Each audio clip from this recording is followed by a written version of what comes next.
الحمدللہ رب العالمین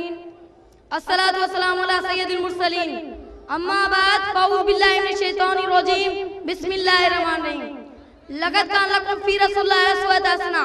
جناب صدر جج صاحبان اسٹینڈ پنڈال میں بیٹھل معززین اور عزیز ساتھیوں السلام علیکم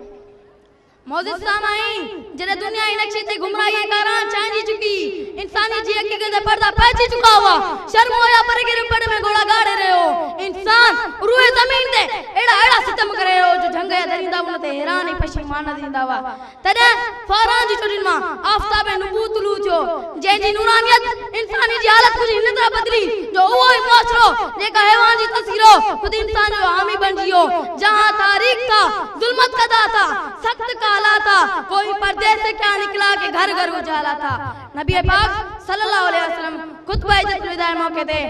جے کہ انسانی تہذیب دا اصول عالم انسان کے سے کرا انہوں دور کانٹی اج تائیں ٹھانواری ہر انسانی حقوق کی تنظیم منشور جی ابتدائیں سامعین محترم اسائیں پہ نبی صلی اللہ علیہ وسلم انسان جی کامل رنمائی قرآن جے سنت ہی ذریعہ فرمائی انہوں سانگا جو گر پان کے صلی اللہ علیہ وسلم جے کے کمال ہوا بائیت ہے پان کے صلی اللہ علیہ وسلم جے کے بندہ دیو صاحب انسان کے سے کرا انہوں سانگا جو ایڈا میاری نمرو انسان جو آدھو پیش کیو جن یہ مثال میں ممکن آئے مجھے آقا صلی اللہ علیہ وسلم پان تا اسے اسرائے پہ کروا پر غلامن میں آقا صلی اللہ علیہ وسلم کردار ایڈی طرح سمائے لو جیئے چنڈ ایک طرح سے جمع روشنی کے چمکن آئیں ایڈی طرح جے صحابی آقا صلی اللہ علیہ وسلم کا صفت کمال حاصل کیو وہ انہیں صفت کردار معیار بن جیو اگر کہیں کہ صداقت جو معیار جس کو دے صدیقہ بیٹھتے اگر عدالت جو عمر فاروق جڑی ہوجے اگر سخاوت ہوجے تو عثمان غنی جڑی ہوجے اگر عصمت ہوجے تو حیدر کرار جڑی ہوجے اگر وفاداری ہوجے تو حضرت بلال جڑی ہوجے اگر امانت ہوجے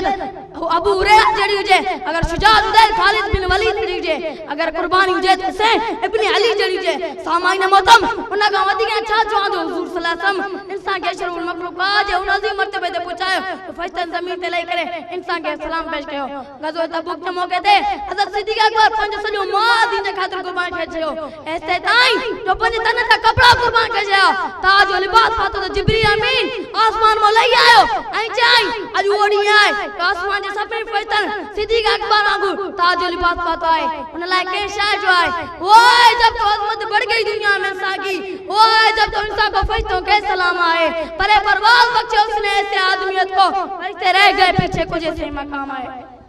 سامعین محترم اسائیں پہ نبی صلی اللہ علیہ وسلم اسائیں پہ نبی صلی اللہ علیہ وسلم جو بحثی رہنمائی انسانی دکھانوں کو پہلو ہی بائے آقا صلی اللہ علیہ وسلم پہلے جگہ رہنمایا وہ ایک مقصود وقت دلایا محدود امت دلایا پر مجھے آقا صلی اللہ علیہ وسلم جی رہنمائی دائمی لا محدود آئے ایک مثال تصر کہو جرے کو بار پیدا تھی آئے انہیں کے نوہ کپڑا پر آئیں دائیں کچھ مہینن کھا پوئے اوہ کپڑا نہ ڈاتی نائیں غری نوہ کپڑا تیار کریں دائیں اوہ سلسلہ حلم درون دائے ایسے تائیں اوہ وار وڈو تھی جوانی جو عمر کے پہنچن آئے انہیں کھا پوئے جے کے کپڑا سی برائیں دائے وہ ننڈا نائیں دینا انہیں لائے ہانے انہیں جو قدر کچھ آئے بس دین شریعت لباس ہوں رائے جنہیں کائنات پیدا تھی دا پہلو لباس حضرت آدم علیہ السلام کھنی آئے ہو نے تھوڑی بڑی تھی دا پہلو لباس حضرت نوح علیہ السلام کھنی آئے ہو انہیں کائنات کی زندگی ودن دی رہی نواں رحمہ نواں لباس یعنی نواں دین اندہ رہا ایسے تائیں وہی کائنات عالم شباب تائیں پکتی دا رحمہ آدم صلی اللہ علیہ وسلم ختم نبو جو ساتھ سجائے وہ آخر لباس کھنی آیا جے کو ننڈو سی کے نہ ختم تھی سکے تو نہ میرو تھی سکے تو نہ انہوں کے پیوندی ضرورت پہنچ سکے تھی خلاصہ کلام کچھ ہی بان کرے پنچائے اٹھو کچھ کفر نے شولے بھڑکائے کچھ ظلم نے فتنے پھیلائے جب ظلم و ستم ہنسے گزرے تشریف محمد لے آئے اللہ سے رشتوں کو جوڑا باطل کی تیسے موقع توڑا خود وقت کے تارے کو موڑا طوفان میں سفینے لہرائی تہذیب کی شمع روشن کی ذروں کے مقدر مہکائے اونٹوں کو چلانے والوں میں کردار کی جوہر چمکائی عورت کو حیا کی چادر دی غیرت کا اسے گادا بخشا شیشوں میں نزاکت پیدا کی کردار کی جوہر چمکائی واقع دعوانا الحمدللہ رب العالمین